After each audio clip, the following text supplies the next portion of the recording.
Hello and welcome back to the Paddle and Fin podcast. I'm Brian, And I'm Jay. and we're your hosts tonight, guys. Yes, we are. Oh yeah, that is our title. Sweet. Tonight, guys, we're going to be talking a little pre-tournament preparation and a little bit about vehicles and hauling kayaks. So, I know we both have our first tournament this weekend coming up, starting the season off.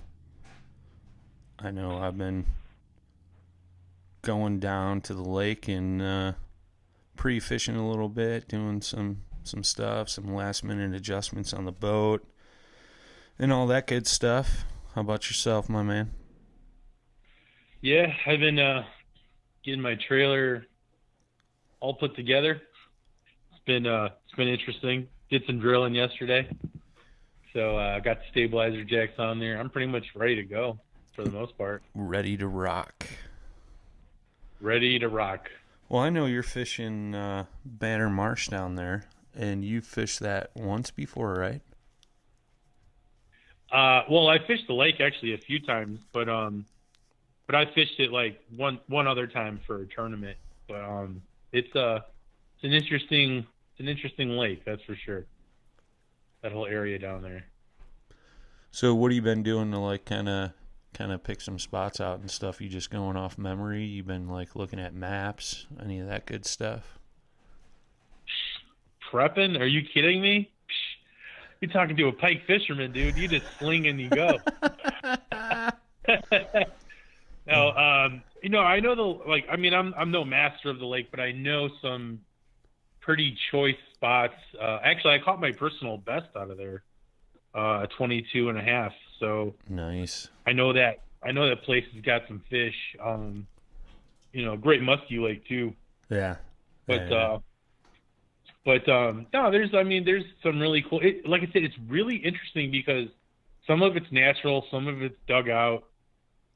It's all wetlands back there basically, so it's really, really diverse.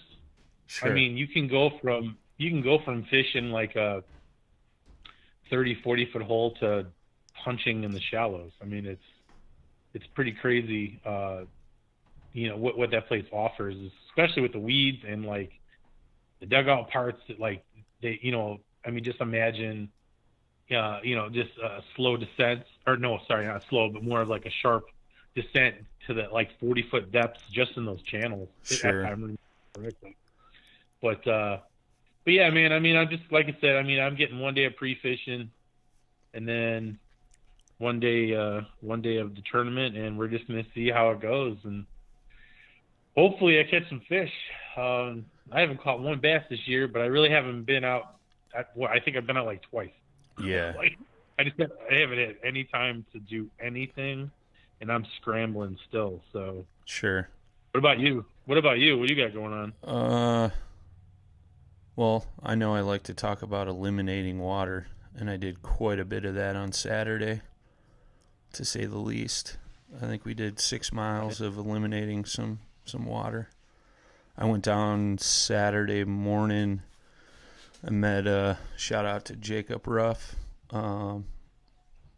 Met up with him at like, was it 4:30 in the morning in Rockford. He was coming from Waukesha, so I met him at like a park and ride type area, threw his boat in my truck, and we headed down. I think we got on the water by 8 o'clock or something. We were driving through some pretty dense fog getting down there. But, yeah, man, I mean, we were hoping that, the areas we fished on Saturday would hold some quality fish, but just a lot of short fish. So it's going to be a long ride to get some decent fish. Yeah, it was. I mean, we caught fish. Don't get me wrong; it wasn't like we didn't catch any, but I don't think it was tournament worthy. Bags, so to speak. And granted, the weather conditions were a little different than what they're going to be tournament day, because I think it got up to 70, and it was partly cloudy. this past Saturday, and then come tournament, I know it's supposed to be like 50% AM showers, 55 degrees, things of that nature. So I've kind of already experienced that one of the trips down that I took.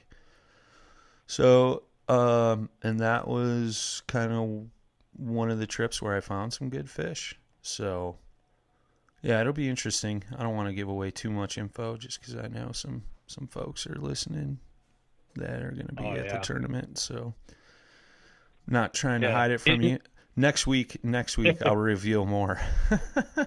But me too. Once I win the tournament, I'll let everybody know what I use.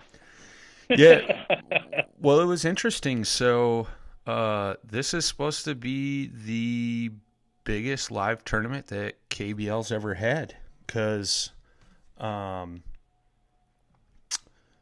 they, I've talked about this in previous episodes. They had 50 member spots, and then if a tournament didn't fill up with all 50 spots, they were going to open up X amount of spots to the public.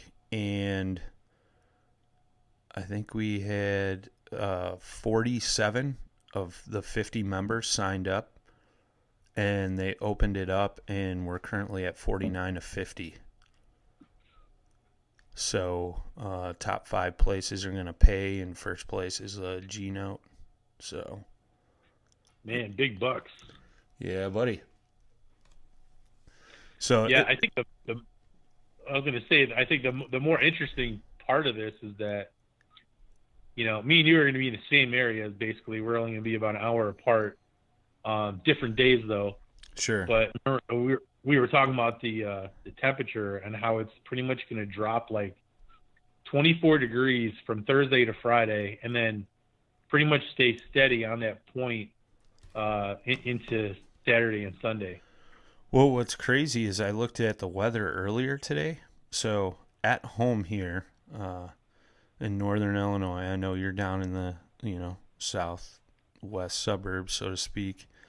But at my house, it says that the weather, they changed it. Originally, it said Wednesday, snow, and a high of 37. Now it says rain in 36. And then it jumps back up to 50 Thursday, 44 Friday, Saturday 47, and Sunday 48. Now that's here at my house. And I'm going to pull up the weather down there real quick. That's down there currently to see, because it was like, yeah. So, it's supposed to be 40-something over the weekend. Down there, it's going to be 54 on Saturday and 50 the day of the tournament. Yeah. And they changed it from 50% chance of rain to 60. Oh, so you're definitely getting rain. Winds are going to be out of the northeast at 10 to 20. So the paddle back will be easier, but the paddle going out is going to be the rough one. Yeah, I noticed that too, because like on Friday when I go pre-fish, it's supposed to be really gusty. I mean, that's going to be like 10, 20 mile an hour, but it seems like it's going to be more around 15. So that'll be fun. Yeah. And then couple that with the 40-something degrees it's going to be, and again, like you said, into the 50s the next day, like low 50s. It's all I could think was it's Kentucky Lake all over again. Yeah. All I could think of. I'm so tired of being cold. And the crazy thing is, it's going to be like on Thursday, it'll be like 73 or 76 down there, and then boom, like the next day it's like 40-something degrees. Yeah. I was like, that's just awful. And that's going to shock the fish. Yeah, it'll be interesting. It'll be interesting. I mean, that weather change is going to do something to those fish. And like I said, I mean, the only benefit I really have off of that is I kind of experienced that in one of my pre-fishing days. So granted, the water temps are going to be a little different than what they were 2 weeks ago. So, but I still think they're going to do the same thing. I just got a feeling. So we'll see. Hopefully it pans out, but I'll be able to kind of gauge that Saturday. So I'm leaving Thursday morning. I'm gonna fish a little bit Thursday, all day Friday, Saturday, and then tournament Sunday. So I got some spots. Man, yeah, you're definitely going to be out there. I was going to suggest this. Throw a 12-inch worm. You should be fine. I've thought about throwing the 10-inch. Oh, no. Go big, dude. Just go 12. Go big or go home. I don't have any 12s. I know I got 10s. Oh, well, then all you got to do is just, melt them together. You'll be fine. Just cut a 2-inch. Just add it to the tail. It'll be fine. Yeah. You'll get some new added action you never saw before. Yeah, no, it's kind of crazy, man. I've been looking at maps pretty hardcore, and just looking at some other areas I need to scout out, and I'm sure I'm going to do a ton of that come the end of the week when I get down there. So, but I have a tentative game plan, and that's why I kind of started out scouting where I did, and then Saturday we went and checked this other place out because we were able to cover quite a bit of water, and not only that, some different presentations. So it'll be interesting. So yeah, I mean that's the biggest thing. If you get a chance to pre-fish, for those listening, it's like take advantage and throw as many presentations as you can until you find a nice solid pattern. And when you do find a pattern, like still throw some other stuff mixed in there. And that's kind of what I've been doing. And, I found another bait that I could probably go to come tournament day this past weekend. So that was the thing, so it should be interesting. I'm enjoying your vagueness. Well, like I said, man, I wish I could say more, and I'm trying, as I'm talking, I'm thinking, what can I say and what can I say? Because I want to start the season out with the first tournament with a big bang. That's all I'm saying. KBL folks, watch out. That's right. Coming Whopper for you. ploppers and chatterbaits. Yeah, exactly. Yeah, I'm going to be throwing Whopper ploppers, the banjo minnow, and I mean that banjo minnow's been what's killing them. So yeah, pick some up if you can find some.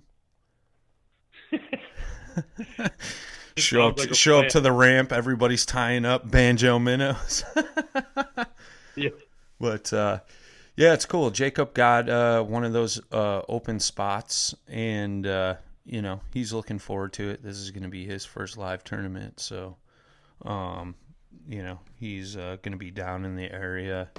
So he's shooting over Sunday morning to fish the tournament. So it should be interesting. So yeah, that's cool, man. Yeah, it's I bet that's going to be a lot pretty overwhelming. For the most part, for being a newbie. Yeah. Well, did I remember this? Am I setting up right? Going through the whole spiel of it all. Well, it was kind of funny. They opened up registration Saturday morning, so he registered while we were sitting at the boat launch, getting ready to unload the kayaks and stuff. I was like, dude, just register, and then we'll unload, get set up, and take off. So he does that, gets registered, because we didn't know if it was going to fill up right away or not. So he gets registered. We go out and fish all day, and he only caught one fish, and it was 12 inches or something. And he's like, well, I'm glad today wasn't the day of the tournament. Otherwise, I'd be pretty upset. Yeah. Oh, yeah. Just wait till you get inside your head. It's awesome. Yeah. Yeah, I mean, I had some of those thoughts there too, because it's like I said, it's gonna be, I think we kind of got shafted on the launch spot in general, because it's not like KBF where you can launch at any launch or multiple launches. We all have to launch at the same place, so it'll be interesting seeing 49 boats take off from the same launch all at the same time. But hey, I've been there, dude. I've seen it. Yeah. So it'll be a little hectic, I'm sure, but interesting to say the least. And like I said, we're we're gonna take off. I mean, we're gonna head to Plan B. So, we were hoping Plan A worked out, but unfortunately, it ain't the case. So, yeah, well, good luck to you guys out there. Yeah, same to you guys, man. I know you're fishing with Glenn, your OG homie. So. Yep, finally get to go fish a tournament with Glenn. It's been over. Actually, I didn't really get to fish them that much last year. Yeah, I was with you a ton compared to him. Yeah. But yeah, he's pretty happy to be back out. That's why he jumped on the St. Chris Lake tourney with KBL. He was just like, dude. He's like, so I'm gonna change my mind and go fish that on Sunday. And I'm like, all right, it's fine, So because he's camping with me, sure, for the 2 nights. Well, so far the 2 nights. Who knows? He may change his mind. Yeah. But yeah, man, it's I'm looking forward to it. Not looking forward to the cold, but yeah, the only thing that keeps me away. Yeah, I'm just looking forward to kicking the season off and getting the ball rolling. I don't know. The next month and a half is going to be pretty chaotic for me. So I got a big announcement. It's going out on Sly Dog Podcast this week. So yeah, check it out. If you miss it, I'll talk about it next week. But yeah, it's so big, I don't even know about it. Yeah, you don't. We haven't even talked about it, but we have, but not really. But yeah, so I'm adding to the list of the gotcha. Season. So yeah, it'll be interesting, man, especially with what I'm trying to accomplish this season and all that good stuff. So yeah, it's just one step in that direction, I think. So it'll be good. But yeah, man, I mean, studying maps, going over depth charts, looking for some spots. That's what I've been doing. And then, going in and applying that on water. And, even if you're not fishing a tournament and you're just going to a new lake, I think that kind of relates to, what we're kind of gearing up for here, for you listeners that are maybe not hitting the tournament season. So, but yeah, should be good, man.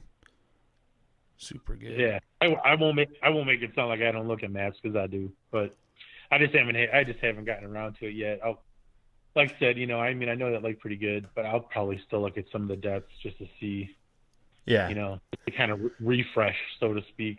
Yeah, I know when I'm sitting in mobile HQ every night, that's kind of what I'm going to do, is kind of go over maps and what I've hit, what is produced, and look at some other potential spots as I'm going through pre-fishing. And, same thing, just keep eliminating water. So, should hopefully be good.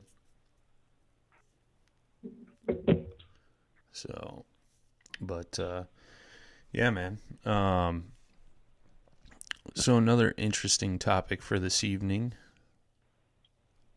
hauling kayaks, vehicles, things of that nature. Had a interesting phone call with the Godfather today. He's looking at getting a new pickup, and he did say as soon as he gets a couple trips under his belt for the season, we're gonna have the epic return of the Godfather.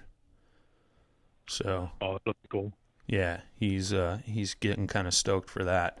So he said he wanted to get a couple trips under his belt, so he had something to talk about. But yeah, so he purchased a pontoon boat in the off season that's being built.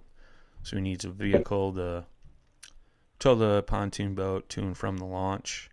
Not going too far, but the main thing is he's going to be using it for hauling his new canoe. And I know you guys have heard him talk about it on previous episodes, where it was just a frustration of having to tear that thing down and then flip it upside down on his car and haul it, whereas he can leave everything set up. So when he gets to the ramp, drop the boat, park the truck, get in, and go out and fish. So We were talking some interesting topics in relation to that on the phone today, and he's like, this would be a great podcast topic. And I said, you know what? That's an epic idea. We'll add it to the show this evening. So, he's looking at, his main thing was gas mileage, tow capacity, and things like that, because it's going to be his everyday driver as well. So, he's looking at the new Ford Ranger, which I guess has got the 4-cylinder EcoBoost, and that thing's supposed to get 30 miles to the gallon. And I got an older Ford Ranger, and I told him I think I'm getting 16 and a half, if I'm just hauling my kayak in the back of the truck, and that's what I get normally on the road. But when I'm pulling my trailer, I'm getting like 10. So that drops off dramatically. Granted, that's a heavy trailer. So I was like, I wonder what Jay gets gas mileage wise, because I know you got a Silverado and you got the V6, right? Yeah, way to let the cat out of the bag. I got the wuss Silverado. Hey, bro. Hey.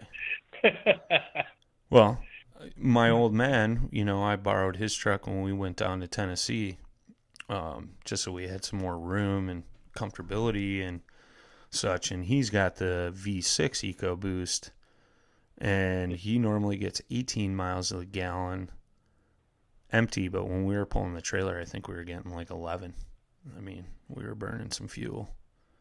So yeah, I could see that.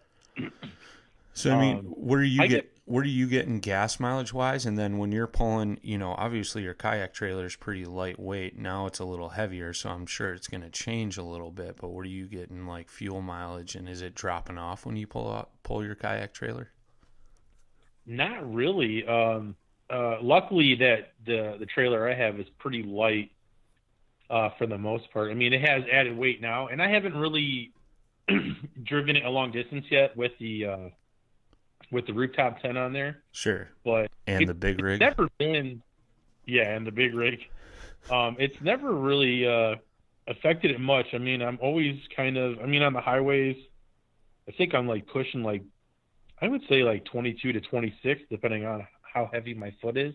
Sure. And then like local, it's probably, I would say anywhere from 15 to 19. Okay. I would say 19 being on obviously the high end, where everything's optimal. It just so happens that day I'm driving great, traffic's great. Where you're not a ton of stop and go. No, but I mean, for a full size truck though, and again, what? That's pretty epic, dude. That's some pretty stellar gas mileage. That's better than what my truck gets, and it's smaller than yours. Yeah. I mean, I don't know. It's I guess I lucked out. I didn't really need a V8 because I wasn't going to be hauling any big boats or big trailers. So I got the V6, but I got the bigger package, with the full size. And sure. I thought I needed that room because I got the crew cab too. So it's basically it's an SUV, for the most part. But it gets great gas mileage, handles awesome, has tons of stowage room for everything. Yeah, I like it. Yeah, that interests me because, obviously fuel economy is a huge thing, especially with gas on the rise. I mean, up here we're paying, I don't know what it is by you, but I know up here by me it's $2.75 a gallon right now. And yeah. I know when I planned out my season, I knew it'd go up this summer, but I wasn't thinking it'd be that much because I was thinking $2.50. Because when I planned out my season, I think gas was around $2. So I'm like, 50-cent increase, right? Now it's 75 cents, and I'm like, gotta repunch some numbers, But I think the gas stations jacked all our gas up because of that. The gas tax that's going to go across. I think they're just getting ready, so they're making their money. Yeah, that's my. It's not voted on yet, but that's my personal insight on that. But yeah, I saw it go to $3 right away, and I was like, wow, we're not even into the traveling season yet, and they're already starting to spike prices. But then again, I did see them come down a little bit as of today, even though Tuesday is usually that day where they rise or fall. But I saw some of the prices like taper off. But yeah, it's important because it can make or break your budget for, for any tournament, especially if you're traveling long ways, and if you're taking a heavy trailer versus a light one, or if you're taking a trailer at all. You can say it. You can say it. I'm screwed. Yeah. Yeah, I'm not going to say you got it easy. You definitely have a heavy trailer, but there's pros and cons to all that. I mean, you're taking any house with you basically. Sure. And we talked about this because the weather at night is going to be very interesting during this time down there, down south in Illinois. Yeah. And for the first time ever, second time. No, we'll say the first. The first time I had ever camped and had a night where it was like 30 degrees. Sure. The only other time is the time I was up in Minnesota with my buddy Tony, and his RV's heater broke, and we ended up staying in the parking lot up there in Minnesota. It was like 20 below. That's fun. Talk about sleeping in full snowboard gear and still being cold. Yeah. But down to the boots. I mean, Jeez. Basically everything that you would snowboard in, that's what you slept in, and it was still not warm enough, dude. I was so cold. It was, so that's the one thing I have going into this. So I'm like, well, all I got is a tent, and it's going to be like the low for the first night, like 33. I'm like, this is awesome. See, but you've got like solid walls, and Sure. You basically have something that can retain heat and stay warm for a while. Well, and that's an interesting subject. Do you think that's going to affect you come tournament day? I thought about that. It could. Because I know I really don't know. Well, the reason why I bring that up is I saw this was a little while back. Previous guest Dusty Yacker, he made a comment somewhere. I don't know if it was on KBF, KBN, whatever. But his point was I used to do the sleeping in the car thing, camping in a tent thing, and he's like, it just doesn't work for me. I have to he's like, I would have miserable tournaments and not the best results because I didn't have those comforts. So now he stays in a hotel a lot, and he says that prepares him a lot better for the following day. He gets a good solid night's sleep and all that. And I could totally get that, and I mean, obviously it's working. The kid's been killing it, so, it's an interesting thought. I know there's, at the campground there, for this tournament, there's, quite a few KBL members, camping out, same campground. We're all kind of near each other.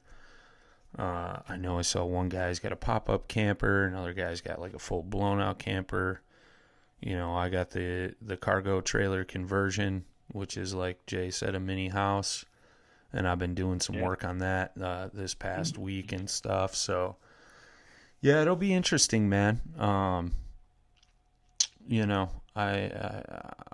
interested to see how that plays out. I know that was one of the thoughts I had going in the back of my mind when we went down to Tennessee. And I slept pretty good. I made some adjustments, and I'm furthermore making a few more adjustments so I could sleep a little bit better. I'm extending my bed a little bit so I don't have to sleep at a goofy angle to, be somewhat comfortable. I could roll around a little bit if I want.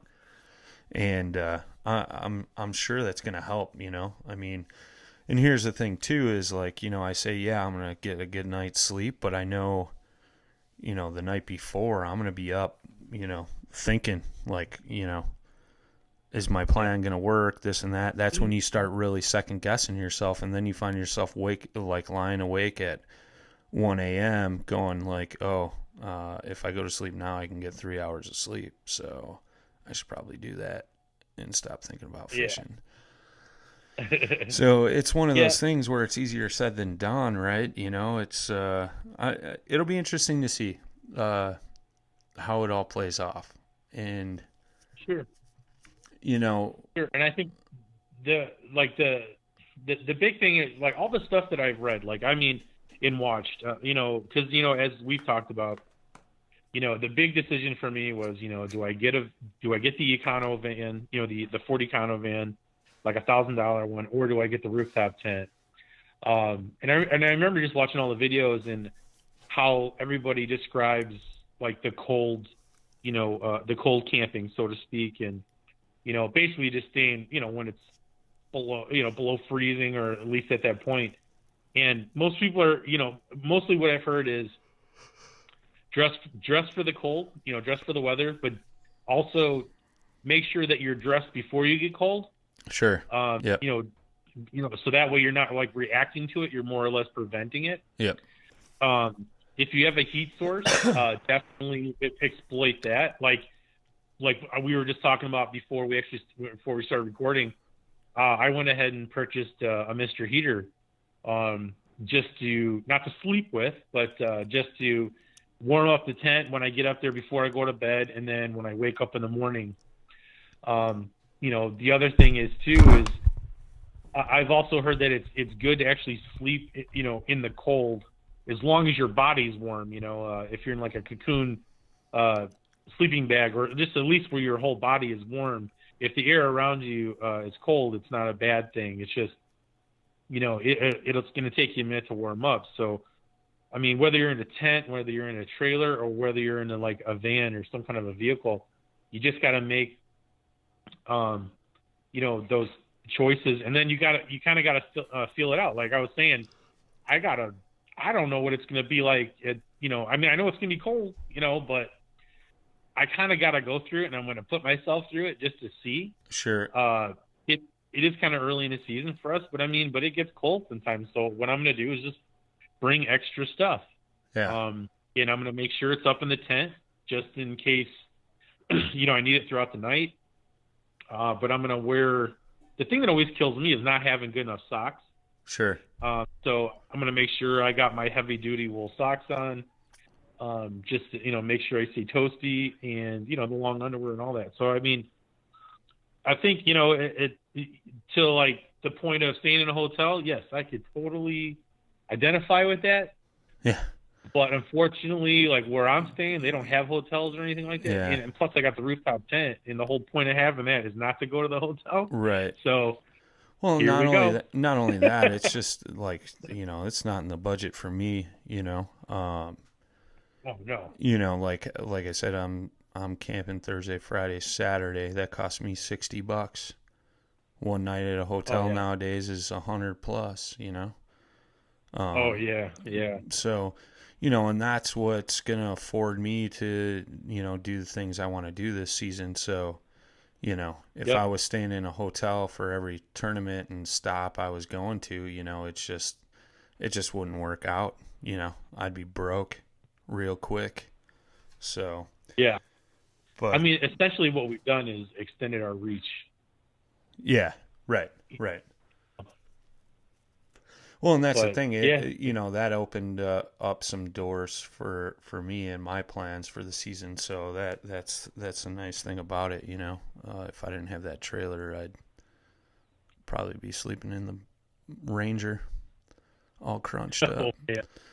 Oh, that would be awful. Yeah, but in relation to what you're talking about, as far as like sleeping in the cold and stuff, like I know the biggest thing is don't like overdress yourself, guys, when you're camping and it's cold weather conditions, because when you start sweating inside your sleeping bag or whatever, that's when you're going to get even more cold. So you want to be just right on that threshold, because you'll wake up in the middle of the night and just, be shaking, shivering because you're sweated. Yep. And then, that cold finally got to you and you're just, whatever. But I can relate to what you were saying, the cold around you, but being warm, because that's what it was like. Yep. Sleeping in the trailer with Jay in Tennessee.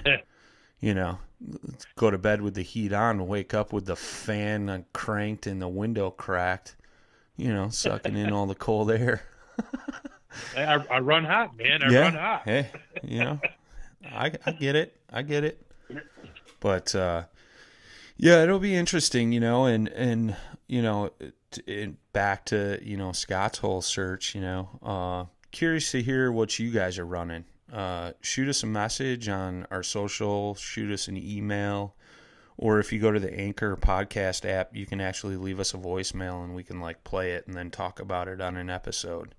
So I'm curious. I like getting people's feedback on such, I know I always leave my little side Sly Dog podcast episode with a question or something, and it's interesting to hear what some folks have to say. So, but not only that, but brainstorming hearing other people's ideas and stuff, and sharing those kind of helps mold what you're going to do. It's like with anything, doing research, but I think the best research is talking to people that have physically done something and then gathering that all together and then composing your own kind of style or, thing, whether it be camping or fishing, a technique, rigging, things like that, So, I don't know. Yeah, I'd agree with you, man. I think the community is the fishing community is a very important thing to rely on. And,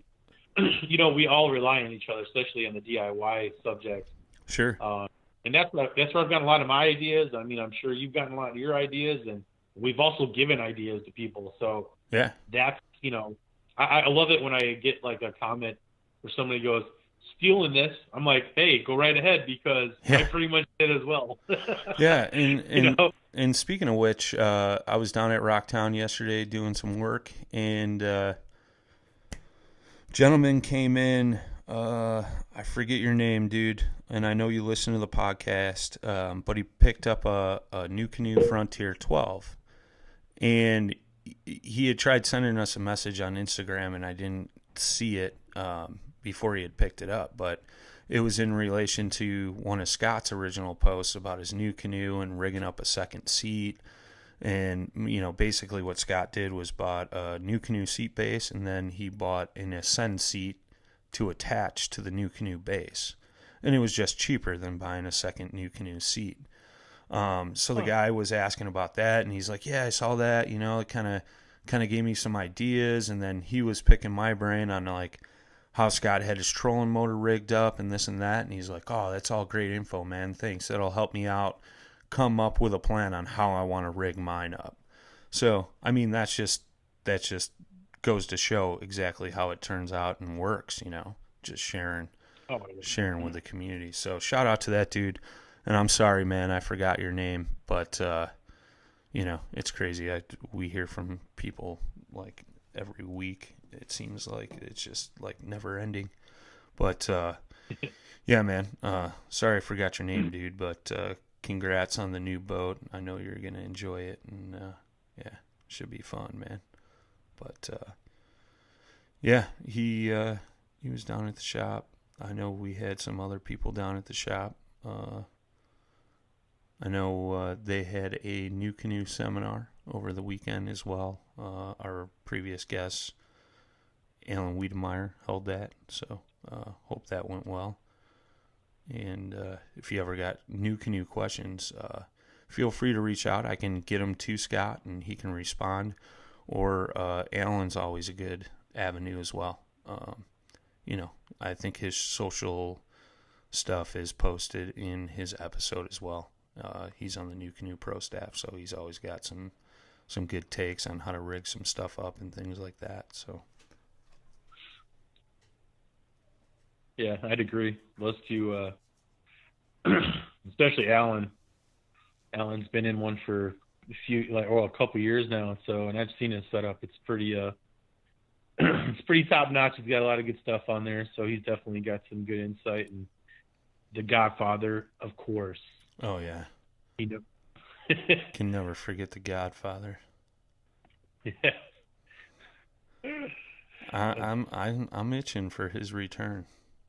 It's going to be epic. I know. I'd actually like to see us go up to Delavan and just do a round table right there. Yeah, he mentioned us going up there, and unfortunately he said because he gave you his spot on the podcast, and the podcast has been blowing up since he gave you the spot. he said you owe him a small fee. So I don't know what that is, but you might have to talk to him about that. Keep dreaming. I'll find another lawn to launch from. So, yeah, but he's going to be coming up here soon. He's got some stuff planned, and he's going to go out on Delvin a few times, and then he wants to kind of chat about that. And him and I might try getting out as well, out on the home lake here. So I've been kind of waiting for the water temps to warm up at home before I get out there. I know, shout out to our man Rick Kempe. He's a listener. Got an email from him. He just said thanks for doing what you guys do. And he said, I love the podcast. Every subject you've covered has been spot on and very informative. Hope you guys have a ton of success in the future.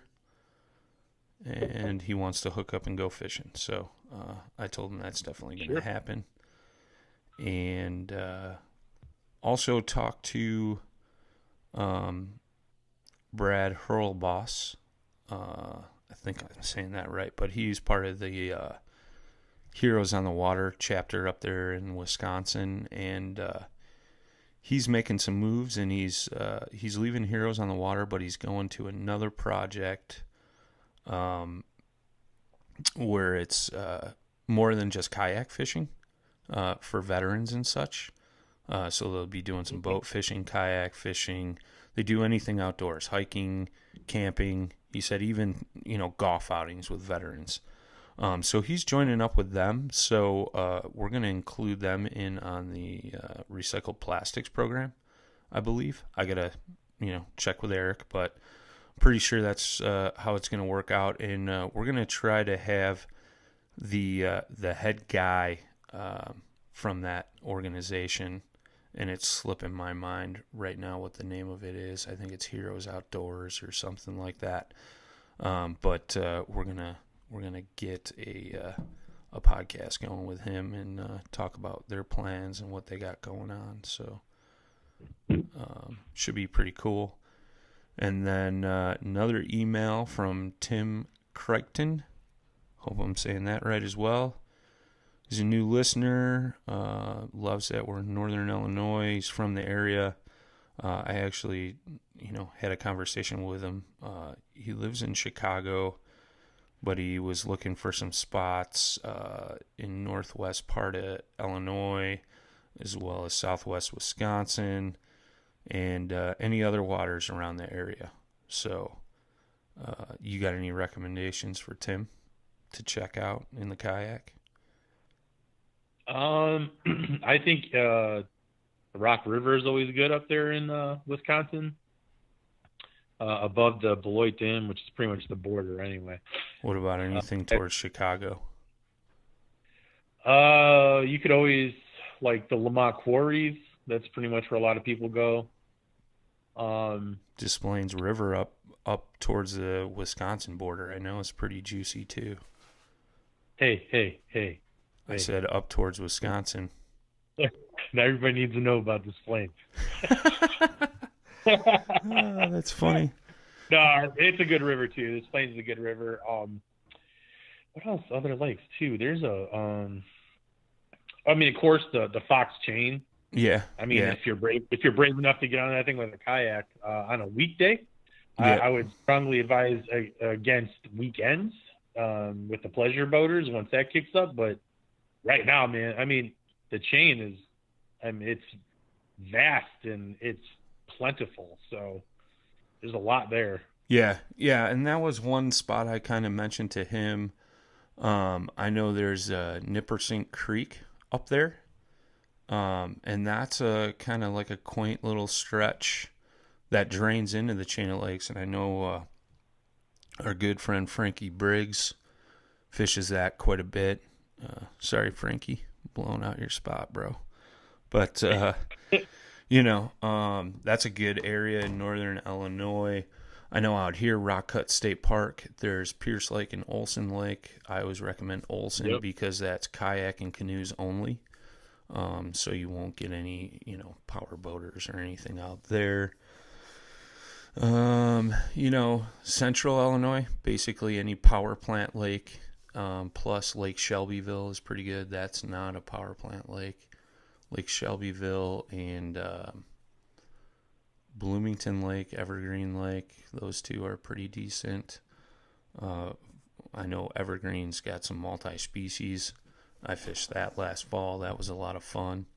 So, yeah, a couple recommendations there. And then I know our good friend Justin Marshall, who was on the listener roundtable, had emailed, and I responded with my setup. But he was looking at running some GoPros and stuff. So he was kind of wondering setups and things like that. Mm-hmm. He wanted to record some of his trips. So I know I ran through mine. I got a mount on the front of my Bonafide, but that doesn't really work anymore because of my giant depth finder screen is in the way. So I've been doing a chesty and then a Yak Attack camera arm off my black pack for shooting over my shoulder. And then, my normal camera for pre and post trip and B-roll and all that stuff. So what are you running, my man? And I'm running GoPro Hero 5 Blacks. So. Yeah, this year for me, I just upgraded to the GoPro 7s from the GoPro 3s. The 3s were great, by the way. So if anybody's still using them, keep using them. Yeah. The microphones are supposed to be like the best on those. But no, so yeah, I upgraded to the 7s, and what I'm going to be doing, I'll be running one over my shoulder as well. Mine's a little different as far as the stand goes. I did a DIY Target monopod modification, where basically you switch both ends. But anyway, it's a monopod. It's a Target. It was like, I think brand new, it was like $12, something like that. So it's aluminum. But what I do is I put it into a rocket tube, and how I secure it in there is actually with one of the rod floaties. So I took the Velcro straps off of the floaty and kind of opened it up, wrapped it around the base of the Targus pod, and then just kind of shoved it into the rocket tube. And it stays where I need it to all the time and doesn't turn with wind. And I can pretty much move it any way I want. And with that monopod, you can get crazy height. If you want, you can extend that thing like 5 feet up and back and over the top of you if you want. But it was just I like doing the DIY stuff, so that was pretty easy to set up. And then in the front, sometimes I'll run a GoPro hanging off the front, off of one of the snake arms, like the GoPro. It's not the right name for it, but it's the one with all the joints. Gorilla Pod. The Gorilla Pod. Okay. Yeah. Yeah. So I'll run off that, or I'll run it off of I have a Ram. I don't know. It's probably like a 18-inch PVC tube. It's like one of those ones you get off Amazon, and you gotta glue the ends on there and all that. But I'll tell you what, it works. And I can run that off of a 1-inch ball off the front with a standard GoPro mount on there, and it works good. But it gets me the angle of landing and releasing fish, and then it gets all those stupid facial expressions you get too that you didn't know you make. Yeah, right. When you fish. Yeah. Which is always funny because I'm like, I didn't know I did that. Yeah. I'm like, oh, we need to stop. We need to stop doing that. Yeah. Self, just note to self, pay attention. Yeah. Don't do that. Well, yeah, I mean, that's pretty much what I'm running, and I'll run one on my hat too. I got a Sessions 5 I run, but I haven't started using that yet. Yeah. Well, I know one key thing, like you mentioned, you don't know that you make facial expressions. However, I think I might have brought this up way back in the day when I started running GoPros and such. When I go through and edit some of my footage, I'll go and if I missed a fish or something of that nature, or I lost a fish at the boat, I always go back and look at that footage to kind of figure out what I did wrong. Like, was my rod tip in the wrong spot when I went to set that hook? Like, did I not have enough sweep? Did the fish just turn and spit the hook, or did I give him too much slack when he was at the boat? And things like that. So it's just cool, like, even for your own personal reference, you know, to go back and review that footage and just kind of see, you know, what mistakes you have and what you could do to correct those. I mean, I do that all the time. Maybe that's kind of weird to some people, but hey, man, if it gives you that little bit of an edge to be a better fisherman and put more fish in the boat, then, you know, give it a whirl, see if it helps, you know. That's one of my recommendations, and I think I might have said that to Justin as well in my response to him, but yeah, I mean, I know, you mentioned the GoPro Hero 3s, and I know what's nice about that is you could do like an external microphone, like a Lampier mic, so like if you're actually going to make some YouTube videos and stuff like that, you got good audio. The only downfall is if you're not doing it with that, like the audio is kind of muffled sometimes, or if you know, you get a little bit of vibration in that camera arm, you can kind of hear the clacking and stuff. And I get some of the thumping and stuff in my footage on my GoPros because the external mic is better, you know, so it picks up that thump or that vibration that's going through the boat and up through the camera arm to the actual camera. So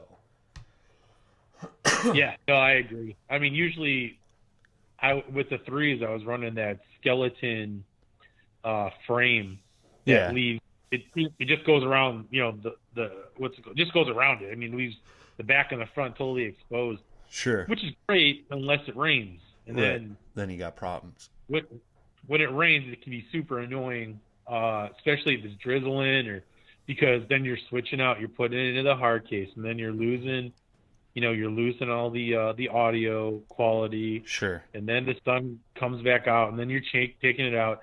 So that becomes quite cumbersome, and that's kind of the reason why I went to the 7s. Is just jump ahead, and plus it's got the image stabilizer too. So on the kayak, we, you know, with all the movement we do, it'll help smooth a lot of that out. Yeah, right on. Yeah, so I think that was some good feedback and questions. Figured we'd throw those in here.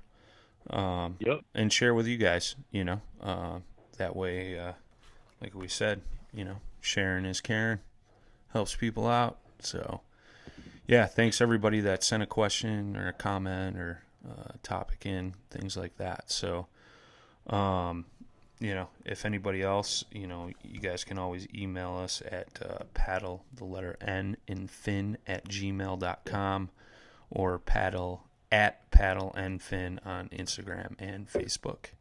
So, real quick announcement. I just got this email the other day. Wanted to share it with you guys from our good friends at Rocktown Adventures. If you're thinking about buying a boat and want to get out and demo, we always preach demo. Their demo day schedule for the year, and I will put this in the show notes. If you're interested in demoing, you go on their website, which is being reconstructed, but I think the events calendar is still up there, where you can go and sign up for a demo. Tell them what boats you want to try out. Sign up, reserve your spot, you know, because they only have X amount of spots sometimes. Or call the store. Store phone number is 815-636-9066. And we got May 5th and May 23rd. May 5th is going to be at Martin Park. May 23rd is going to be at the store, or, you know, on the Rock River. June 1st will be store river. 6/22 will be at the store. 7/20 will be out at Martin Park. 8/17 will be at the store. And then Kevin Versino, the GM over there, he's also going to do Tuesday evenings out at Rock Cut State Park, 6/18, 7/9, and 8.6. So if you guys are looking at getting a new rig and want to, put it to the test on the water, get signed up, and they'll get you squared away. And I know Jay and I have both talked to people both at the fishing shows, in the shop, things like that, at the seminar. When you go to these demo days, bring a fishing rod. Cast out of the boat, see what it's actually going to be like when you're on the water, and get a real feel for it. Rocktown doesn't mind. Stand up in it, kind of, see what the stability is. Rock it back and forth. Obviously, don't flip over or fall out, but they'll provide you with a paddle, a PFD. You don't have to bring anything. You just show up and they'll take you out. So, I know they do have some closeout deals going on. I know there's a couple of Jackson demo boats that they have up for sale. I believe one's a Kusa, and the other one's maybe Cuda 12s. I know they have a Native Watercraft Titan 13.5 that was a demo boat, only used like 3 or 4 times, and I think that thing, it's got the propel pedal drive. I think they have that listed for like $2,000. So if you're looking for a big, heavy boat that's like fishing off of a barge with a pedal drive, they have that boat, and a few other closeouts. They got some wreck kayaks as well that, just regular paddling and touring kayaks that were demos that are on sale as well. And then obviously they carry new boats. They carry New Canoe, Old Town, Bonafide, Jackson, Eddy Line, Perception, and there may be a few other wreck kayak brands. New Canoe, I think. I don't know if I said New Canoe. But yeah, guys, if you're interested in getting a new boat, want to try them out, hit those guys up. They got their demo day schedule out, ready to rock. So, and speaking of which, this past weekend I jumped in the Native Watercraft Titan 12, Jacob Ruff's boat. And that was interesting. How'd you like? It was interesting.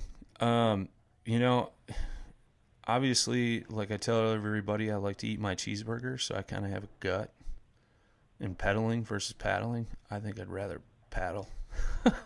I bet. Because I was doing some crunches when I was pedaling, but I told Jacob, we actually pulled up to the dock and we stepped out of our boats onto the dock, and then stepped into them off the dock, and dude, that thing is like super stable. I told Jacob, I'm like, you'll never flip this thing over. Yeah. The only way you're gonna end up in the drink is if you fall out. So, but it was interesting. I mean, one thing I'll say about Native is they stand by their products. I know I'm not going to go into detail, but Jacob had an issue. They resolved it instantly, or as fast as they humanly could. And then I mentioned something to him that, hey, man, your drive sounds kind of loud when we're out on the water. And he's like, yeah, I was kind of thinking the same thing. So I guess there was an issue because he had an older drive. Native's since come out with a new one.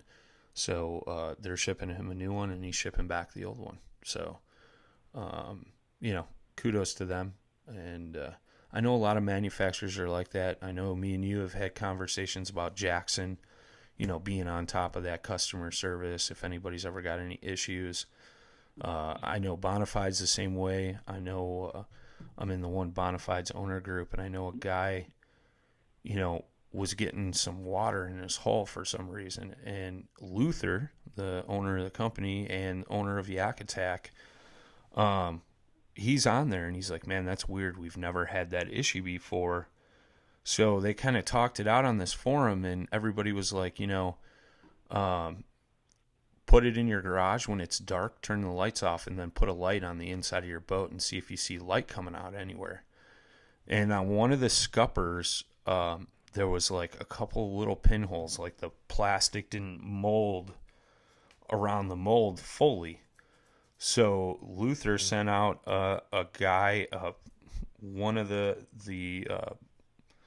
plastic guys, and did a repair at the guy's house. And the guy lived a few hours away from, I think it was like 8 hours away from where the Bonafide factory was. But Luther sent a guy down there to fix his boat, and guy couldn't have been happier. So, I mean, it seems like all the kayak companies go above and beyond if there's ever an issue, and they want everybody to be happy with their boats and their purchases. So, I mean, I don't think I've really heard of any of the kayak companies, just being like, yeah, sorry, you're stuck with that problem. Have a nice day. Like a car manufacturer would, or something like that. You know what I mean? So. Yeah. No, even when I had my feel free, I had an issue where I was taking on water during tournaments, not like a ton. Sure. But enough to annoy you. And at that time, a lot of the guys, I was kind of surrounded by feel free guys too. And they were like, no, we don't ever get that. And what I had done is I had installed an anchor trolley on mine. Sure. And so I had actually contacted Feel Free, and then they told me fill the kayak with water and see where it comes and then, out. And see where it's dripping out. So I basically put it on some crates, elevated it, filled it, and sure enough, it was coming out of the rivet holes. Oh. So what I did, well, the thing was too is like depending on how your rivets, how they break, like the stem, sometimes they like break at the base of the stem, and it essentially you have a hole almost, for lack of a better term. But so what I quickly learned is that anytime I'm doing riveting or anything like that, I'll always use silicone. I'll always have it nearby. It goes into the hole as they put the rivet in, and then when I end up cutting the stem, I'll put some more on the inside if I can reach it, and then also on the outside, and try to shove as much as I can in there. But point being is that there's a couple ways to check for leaks in the boat. One of them is the light method in a dark, a dark space, or you fill with water and you see. Yeah. And then a lot of times, if you do have a problem and they instruct you to do that, and you do that and you take video, usually the next step is, if it's a factory defect, if they're not going to come out and fix it like Bonafide did, they'll send a new boat. They'll instruct you probably to send a video of you drilling a ton of holes in the bottom of your boat. Yeah. And then they'll send you a new boat. Yeah. I know that happens, at Rocktown, because some of the boats, come on a big box truck, and, Nimrods at the terminals put forks through them or drag them across the trailer, and it, grinds it down, and they're, hey, how are we supposed to sell this boat? So they actually have a Bonafide that got shipped to them where somebody jammed a fork through the back of the boat. And, that's basically what they got to do. They got to cut that boat up because they can't sell it. So, yeah, it happens, Yeah. And I know Rocktown's not the only kayak shop that's happened to. I know I've heard that from numerous other kayak shops and things like that. So it just happens in transit. So, but yeah, you're right. You got to drill holes in that boat because you can't resell them. I know they had a Coosa where something was like that. So they drilled holes and it's strapped to a tree out front. And then they had an issue with an eddy line where the seams weren't molded together right. So that one's like cut in half and like strapped to the sign out front, So kind of interesting, but yeah. So yeah, just keep in mind, it's like if you have a kayak, even though it's not a boat, there's still some moving parts and some stuff that could fail or you could have an issue with. Yeah. Just be cognizant of it, plan for it. And that goes for the pedal drives, that goes for regular paddle yaks. Just, more or less just be ready. Plan for the worst. I'm a pessimist before anything. I'm a pessimistic optimist is what I like to say. Sure. And, I carry extra parts for my pedal drives. I always have the waterproof silicone with me. Yep. It's like in duct tape, dude. Yeah. You can use silicone and duct tape like a patch. Yep. So Oh yeah. Yeah. it can fix anything. Yeah, just be prepared. You never know what'll happen, and that's the other thing I'll say too, because I've seen this numerous times. Whereas you get a new boat or something, and you do find an issue. The first thing you should do is contact the manufacturer or the shop you bought it from and be like, "Hey, I'm having troubles with this issue."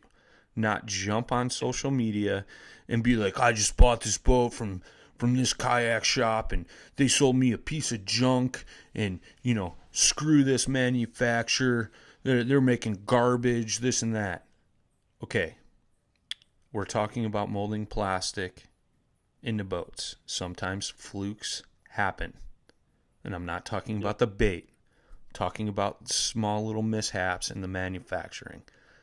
When you jump on social media or something stupid like that and do that, that's when those people no longer want to help you out. So if you just reach out and you're like, "Hey man, got a problem. This kind of is a bummer. Can you guys help me out?"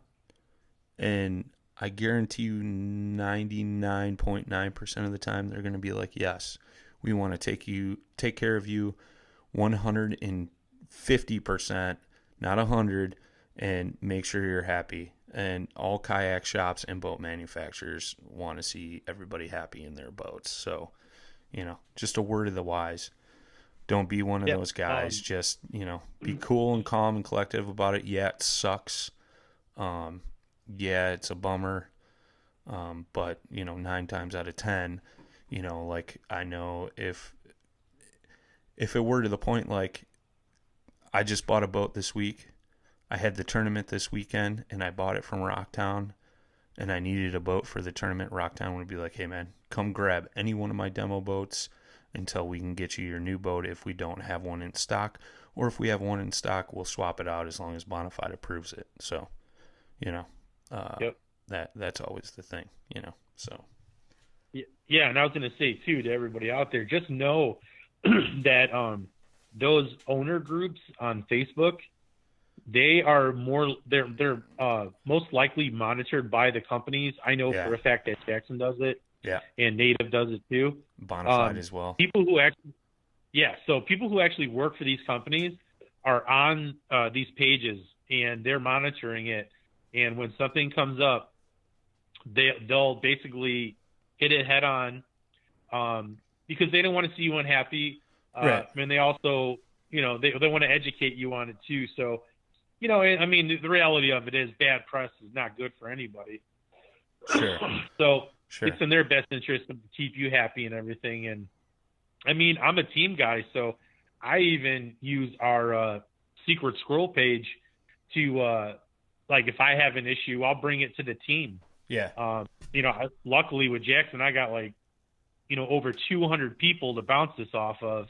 And more than likely, I'm going to have at least 20 to 30 respond, to me. So I'm using it as well in certain occasions. Or if someone else has a problem, I'll pass it on to them, But yeah, utilize Facebook. That's a great way to do it. And like Brian said, treat everybody with respect. Don't start flying off the handle. Nothing's perfect. Stuff breaks. I don't care what it is. Even Hobies break. So, it just be prepared for it and just deal with it in the most appropriate way that you can. And just remember, these are all people at the other end, at the other end of these questions. So just remember that and treat them with respect. Sure. Because you'll get that back. Yeah. Like Mama always said, treat others as you would like to be treated. That's right. And that's my 2 cents for this episode. And speaking of the Jackson team, I see a bunch of posts coming out today. A bunch of guys got put on the, National Fishing Pro staff or something? It's something like that. Yeah, something like that. Is your name on there? It might be. Oh, really? I didn't know you were talking about that. Yeah, I'm on there. Well, look at I you. got Mr. Fancy Pants. I didn't see your post. I'm on the list. Oh, That's well, about it. my Facebook feed is Yeah. full of it. I know I saw Gene Wilson. I think it was Nate Gloria. Is that his name? Yeah, Bart Swab. John Hummel. I'm scrolling through right now. Yep. That's all my feed is. I got too many Jackson friends. The hell is up with that? You can never have too many Jackson friends. No, you guys are all right.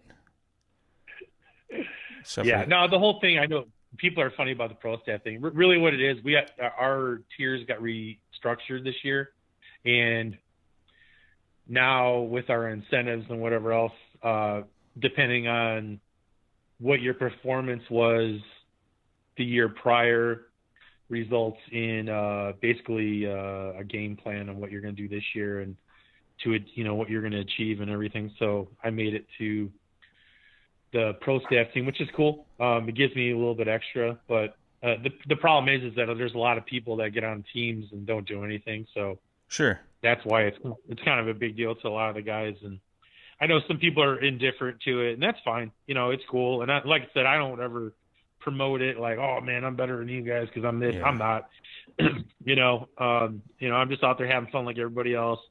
I just have an edge that others don't. But you guys can aspire to do that. That's, it's cool being on a team. There's a lot of neat stuff to come with it, and every now and then you get recognized for it. So I don't know. It's just cool, man. It's a family. Yeah, no, have fun with it. I just saw a bunch of posts coming out today. It was like everything in my news feed was about it. So congrats to all those guys, and congrats to you, Mr. Randall. Thank you, sir, and congrats to all my Jackson teammates too, and anybody else who got promoted this year, because I know how important it can be in some ways. Yeah. With that being said, if every listener on this podcast would please email Bonafide Kayaks and be like, "What the bleep? Why isn't Brian Schiller on your pro staff?" I would greatly appreciate that. So thank you. Holler at me, Bonafide. But it's funny, man. A lot of people have been giving them some crap about that, but it is what it is. I really don't care. A lot of these guys run with like the team, depending on what the team is, they top out. Yeah.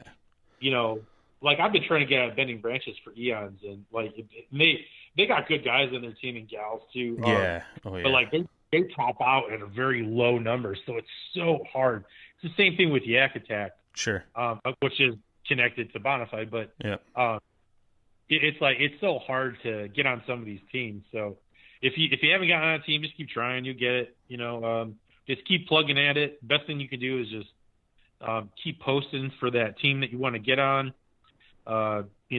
Stay positive. Don't cuss. It's all just remember families. They want to keep this family oriented and stuff. So try to help the community when you can, and eventually your number will come up. Correction. Did I say Nate Gloria for the Jackson team? That was wrong. He's in a Hobie. I was thinking of Dustin Nichols was the gentleman. Oh, yeah. Dustin, dude. Yeah.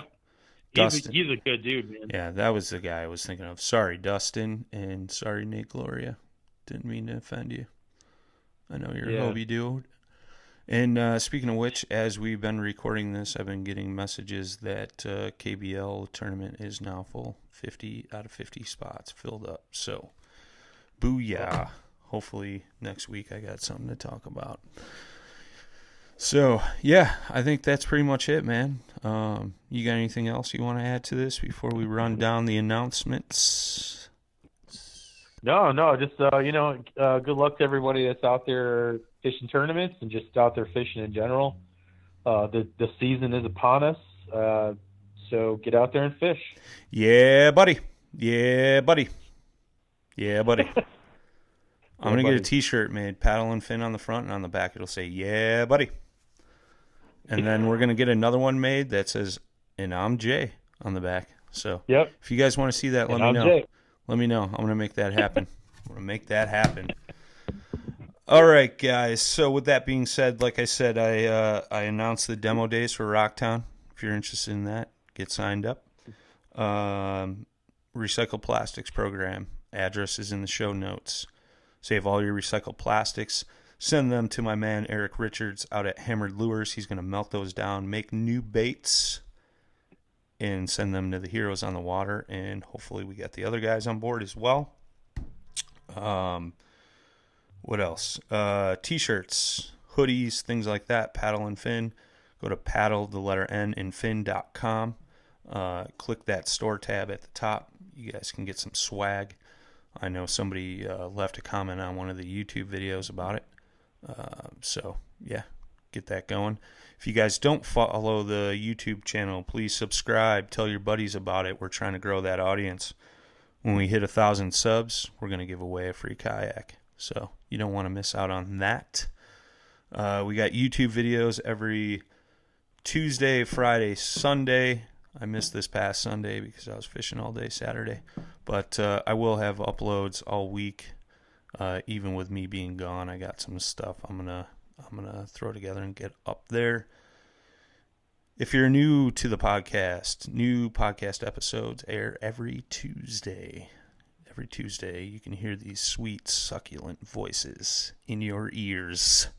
So, question, comment, topic, like we mentioned earlier, paddle, the letter N, and fin@gmail.com. And you can also reach us on our social media at paddle and fin. You could see Jay's personal social media at Jay Randall, Kayak Bass Angler. Is that what it is? Yeah, on Facebook, it's what's it called, Jay Randall Kayak. Okay. Well, it's kayak fishing, but Instagram is pretty much the same thing with fishing on there. And my Instagram, Facebook. Just look for the. Yeah, sorry, I was going to say just look for the dude sitting on a green kayak. Yeah, big green kayak. And my personal pages are at Sly Dog Fishing on Facebook, Instagram, and Twitter. The Paddle and Fin YouTube is just youtube.com/paddle and fin. And Jay's is what? At Jay Randall Kayak Angler or something for your YouTube? Yeah, it's Jay Randall Kayak Fishing. Kayak Fishing. There you go. Yeah, for YouTube. Got some walkthrough videos, tips, techniques, fishing trips, trailers, you name it. You can find all that good succulent stuff there, as well as our website. So, yeah. Good luck, my man, this weekend. Hey, you too. Bring home one of those big fancy checks. Yeah, there we go. It's right. That's my mission. All you KBL folks better watch out. I'm just kidding, but not really. So, till next time, guys, tight lines and smooth paddling.